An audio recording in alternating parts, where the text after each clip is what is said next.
Thank you all of you for making English for You 333 a 100 subscriber based channel। आप सभी viewers का बहुत बहुत शुक्रिया जिन्होंने English for You 333 को 100 सब्सक्राइबर्स कंप्लीट करवाए। Thank you very much. दोस्तों आज का ये वीडियो बहुत ज़्यादा इम्पॉर्टेंट होने वाला है क्योंकि आज के इस वीडियो में मैं वो वोकैबलरी आपको डिटेल में बताऊंगा जो वोकैबलरी आप पर डे कहीं ना कहीं यूज़ करते हैं। वो बहुत इंपॉर्टेंट वर्ड्स हैं। मैं हर वर्ड को डिटेल में पहले उसकी हिंदी मीनिंग बताऊंगा, फिर उस वर्ड की इंग्लिश मीनिंग बताऊंगा, फिर उस वर्ड का एक हिंदी सेंटेंस बनाना बताऊँगा और फिर उसी हिंदी सेंटेंस को इंग्लिश में कम्प्लीटली ट्रांसलेट करना बताऊँगा। ये 4 स्टेप में हम हर वर्ड को, हर डिटेल वोकैबलरी को डिटेल में डिस्कस करेंगे ताकि आपको हर वर्ड डिटेल में समझ में आ जाए। तो ये वीडियो बहुत ज़्यादा इंपॉर्टेंट होने वाला है। इस वीडियो को बहुत ध्यान से देखिएगा ताकि आपको जो वोकैबलरीज़ हैं वो पूरी तरह समझ में आ जाए, क्योंकि इंग्लिश में बहुत इंपॉर्टेंट होती हैं वोकैबलरीज़, क्योंकि वो शब्द ही तो हैं जो हमारे मुंह से नहीं निकलते। तो वही शब्द आपको जब पूरी तरह समझ में आ जाएंगे, कमांड आ जाएगा, तो आप उन शब्द को यूज़ करने लगेंगे। So let's start today's video. आपका पहला वर्ड है चैलेंज। चैलेंज चैलेंज का मीनिंग क्या है? चुनौती। चैलेंज चुनौती। इसका इंग्लिश में मीनिंग क्या है? अ डिफ़िकल्ट टास्क और test of ability. A difficult task मतलब मुश्किल कार्य, एक मुश्किल कार्य जो बहुत मुश्किल हो। बहुत जगह टेस्ट ऑफ एबिलिटी भी है। टेस्ट ऑफ एबिलिटी मतलब क्या?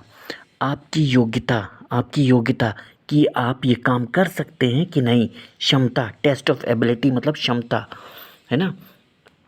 तो जो चैलेंज वर्ड है उसके कितना मीनिंग हो गया? हिंदी मीनिंग क्या हो गया? चुनौती। इंग्लिश मीनिंग क्या हो गया? अ डिफ़िकल्ट टास्क और टेस्ट ऑफ एबिलिटी। अब चलिए इसका हिंदी सेंटेंस देखते हैं और उस सेंटेंस को इंग्लिश में कन्वर्ट करते हैं। उसने हर चुनौती को मुस्कान से स्वीकार किया। उसने हर चुनौती को मुस्कान से स्वीकार किया। He accepted every challenge with a smile. He accepted every challenge with a smile. यहाँ पर स्वीकार वर्ड के लिए क्या आया है? एक्सेप्टेड। चुनौती के लिए क्या आया है? चैलेंज। और मुस्कान के लिए क्या आया है? स्माइल। एसएससी एग्ज़ाम क्लियर कर लेना उसके लिए एक चुनौती है। एसएससी एग्ज़ाम क्लियर कर लेना उसके लिए एक चुनौती है। To clear SSC exam is a challenge for him. To clear SSC exam is a challenge for him.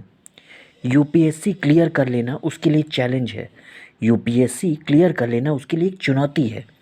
To clear UPSC exam is a challenge for him. To clear UPSC exam is a challenge for him.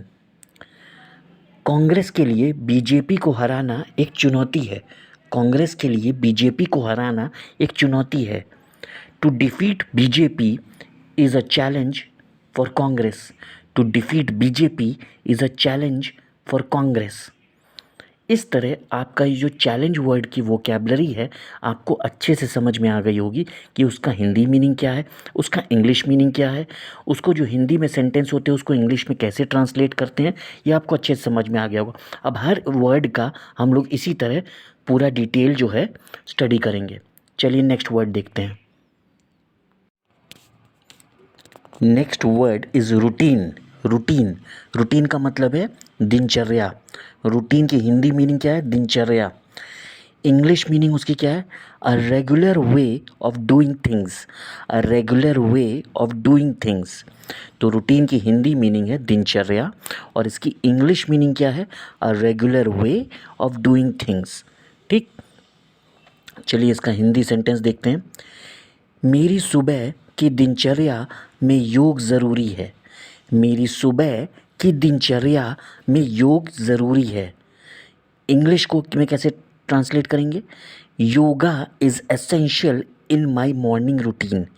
Yoga is essential in my morning routine. यहाँ पर सुबह की जगह क्या आ गया? Morning. ज़रूरी की जगह क्या आ गया? एसेंशियल। और दिनचर्या की जगह क्या आया? रूटीन। मैं फिर से रिपीट कर रहा हूँ। सुबह की जगह क्या आ गया? मॉर्निंग। ज़रूरी की जगह क्या आ गया? एसेंशियल। और दिनचर्या की जगह क्या आ गया? रूटीन। तो ये सेंटेंस क्या बन गया है, yoga is essential in my morning routine, मेरी सुबह की दिनचर्या में योग ज़रूरी है। चलिए और सेंटेंस क्रिएट कर लेते हैं। Fitness is a part of my daily routine, fitness is a part of my daily routine, fitness मेरे डेली रूटीन यानी रोज़ की दिनचर्या का हिस्सा है, फिटनेस मेरी रोज़ की दिनचर्या का हिस्सा है। Morning walk is my daily routine, morning walk is my daily routine, यानी मॉर्निंग वॉक मेरी रोज़ की दिनचर्या है, मॉर्निंग वॉक मेरी रोज़ की दिनचर्या है। तो ये थे आपका दूसरी वोकैबलरी रूटीन। आपकी पहली वोकैबलरी क्या थी, चैलेंज, दूसरी वोकैबलरी आपकी क्या थी, रूटीन। चलिए आगे हैं नेक्स्ट वोकैबलरी की तरफ। The next vocabulary is patience, patience मतलब धैर्य, सब्र, धैर्य, सब्र। पेशेंस का हिंदी मीनिंग क्या है, धैर्य, सब्र। इंग्लिश मीनिंग क्या है, the ability to wait, the ability to wait यानी इंतज़ार करने की क्षमता, इंतज़ार करने की क्षमता। और एंड्योर विदाउट गेटिंग अपसेट, और endure without getting upset, without getting upset मतलब बिना फ्रस्ट्रेट हुए, बिना फ्रस्ट्रेट हुए। तो इंतज़ार करने की क्षमता बिना फ्रस्ट्रेट हुए, इंतज़ार करने की क्षमता बिना फ्रस्ट्रेट हुए, उसको कहते हैं पेशेंस, धैर्य, सब्र। चलिए उसका सेंटेंस देखते हैं। धैर्य रखने से बड़ी समस्याएं आसान लगती हैं, धैर्य रखने से बड़ी समस्याएं आसान लगती हैं। With patience big problems seem easier, with patience big problems seems easier.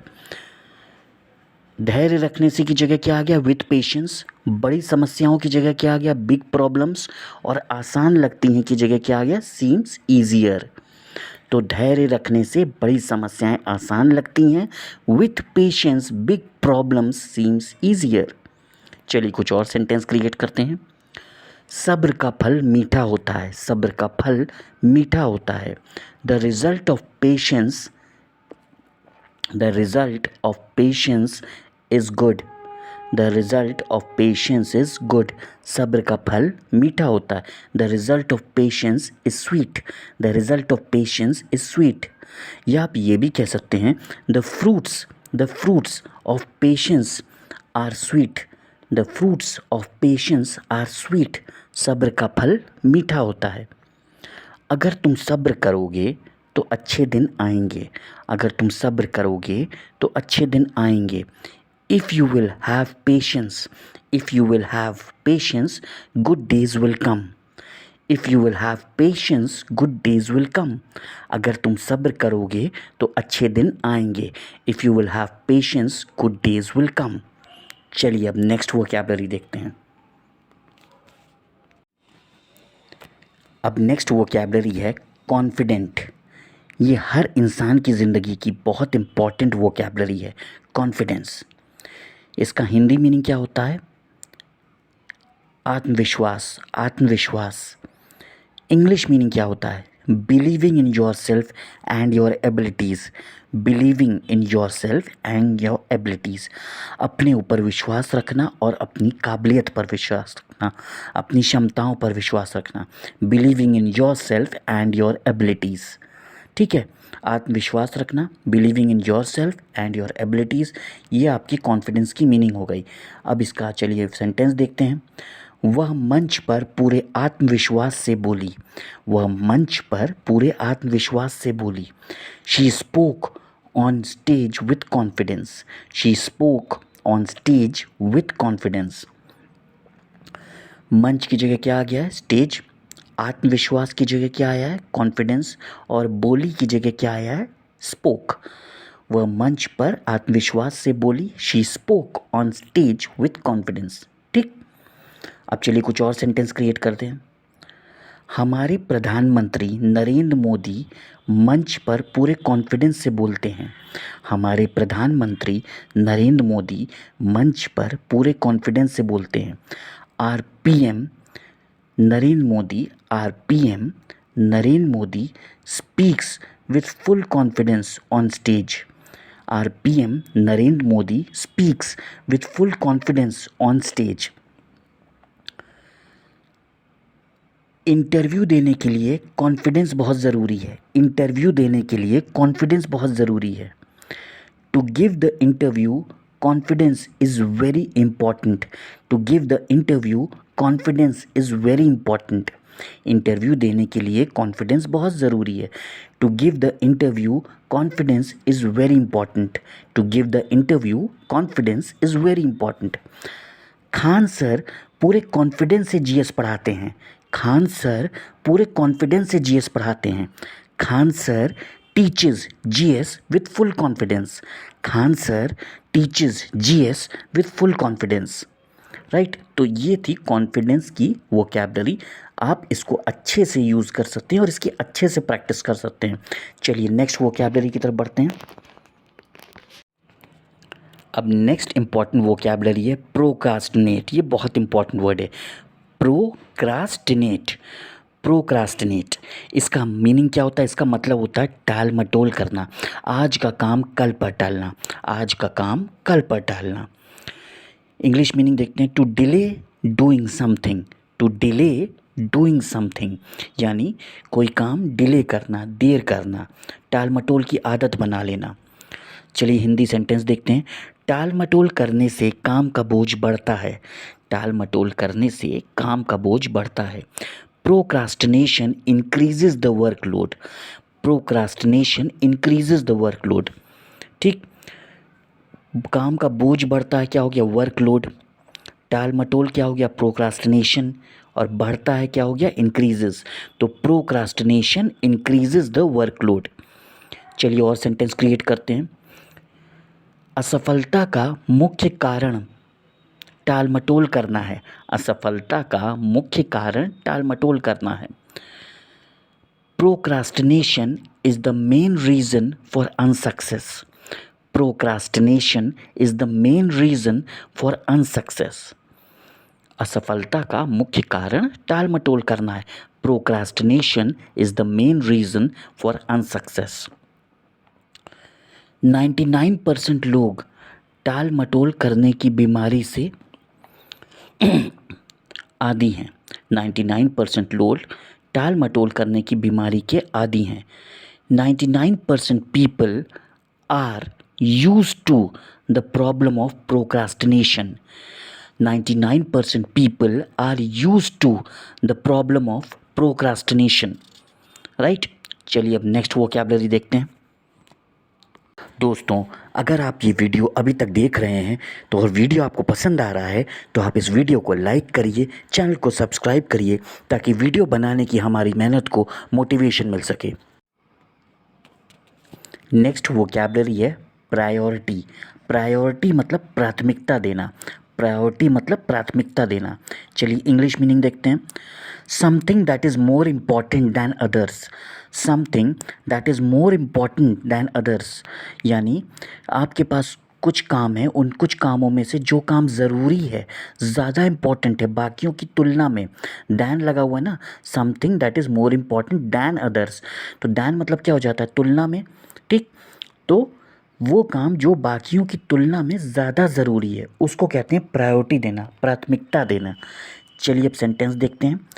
पढ़ाई मेरी पहली प्राथमिकता है. पढ़ाई मेरी पहली प्राथमिकता है. Studies are my top priority. Studies are my top priority यानी जो पढ़ाई है वो मेरी पहली प्राथमिकता यानी सबसे ऊपर है. ठीक. आगे और सेंटेंस क्रिएट करते हैं. यूपीएससी क्लियर करना मेरी प्राथमिकता है. यूपीएससी क्लियर करना मेरी प्राथमिकता है. To clear UPSC exams is my priority. To clear UPSC exams is my priority. To clear UPSC exams is my priority. अच्छा इंग्लिश स्पीकर बनना मेरी प्राथमिकता है. अच्छा इंग्लिश स्पीकर बनना मेरी प्राथमिकता है. To become good English speaker is my top priority. To become good English speaker is my top priority. Khan sir की मैरिज सेरेमनी में जाना मेरी प्राथमिकता है। खान सर की मैरिज सेरेमनी में जाना मेरी प्राथमिकता है। To go in Khan sir's marriage ceremony is my priority. To go in Khan sir's marriage ceremony is my priority. तो ये है प्रायोरिटी की पूरी कंप्लीट मीनिंग। ठीक है, अच्छे से समझकर फिर अब नेक्स्ट वोकैबुलरी की तरफ आगे बढ़ते हैं। नेक्स्ट इम्पॉर्टेंट वोकैबलरी है ओकेजन। ओकेजन मतलब खास अवसर, खास अवसर। अ स्पेशल इवेंट और टाइम, अ स्पेशल इवेंट और टाइम। चलिए इसका सेंटेंस देखते हैं। जन्मदिन एक खास अवसर होता है। जन्मदिन एक खास अवसर होता है। A birthday is a special occasion. A birthday is a special occasion. खास अवसर मतलब स्पेशल ओकेजन। यंगस्टर्स के लिए वैलेंटाइन डे एक ख़ास ओकेजन है। यंगस्टर्स के लिए वैलेंटाइन डे एक ख़ास ओकेजन है। For youngsters Valentine day is a special occasion. For youngsters Valentine day is a special occasion. Khan sir की मैरिज का रिसेप्शन स्टूडेंट्स के लिए खास अवसर था। खान सर की मैरिज का रिसेप्शन स्टूडेंट्स के लिए बहुत खास अवसर था। Khan sir's marriage reception was a very special occasion for students. Khan sir's marriage reception was a very special occasion for students. तो इस तरह ओकेजन वर्ड को आप यूज़ करेंगे अपनी वर्ड पावर को स्ट्रॉन्ग करने के लिए, अपनी इंग्लिश स्पीकिंग एबिलिटी को स्ट्रॉन्ग करने के लिए। नेक्स्ट इम्पॉर्टेंट वोकैबलरी है एफर्ट। एफर्ट मतलब प्रयास।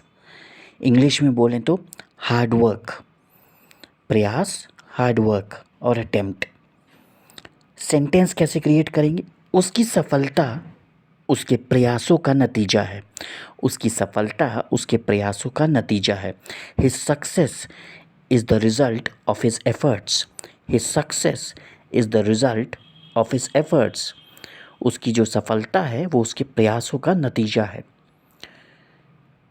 Effort, END, efforts never dies. E, efforts, N, never, D, dies. Effort never dies. कुछ लोग सोचते हैं कि एंड मतलब सब कुछ ख़त्म हो जाना, और वहीं वो जो पॉजिटिव एटीट्यूड के लोग होते हैं वो सोचते हैं कि एंड मतलब एक नई शुरुआत। एफर्ट नेवर डाइज, प्रयास कभी मरते नहीं। एफर्ट्स नेवर डाइज, कोशिश करने वालों की कभी हार नहीं होती। Those who effort never face defeat. Those who effort never face defeat. चलिए नेक्स्ट वोकैबलरी की तरफ बढ़ते हैं। The last and very important vocabulary is opportunity. Opportunity मतलब अवसर। English meaning a chance to do something, एक मौका कुछ करने का, एक मौका कुछ करने का। चलिए सेंटेंस देखते हैं। ये नौकरी एक बड़ा अवसर है। ये नौकरी एक बड़ा अवसर है। This job is a big opportunity. This job is a big opportunity. चलिए ऑल सेंटेंसेस क्रिएट करते हैं।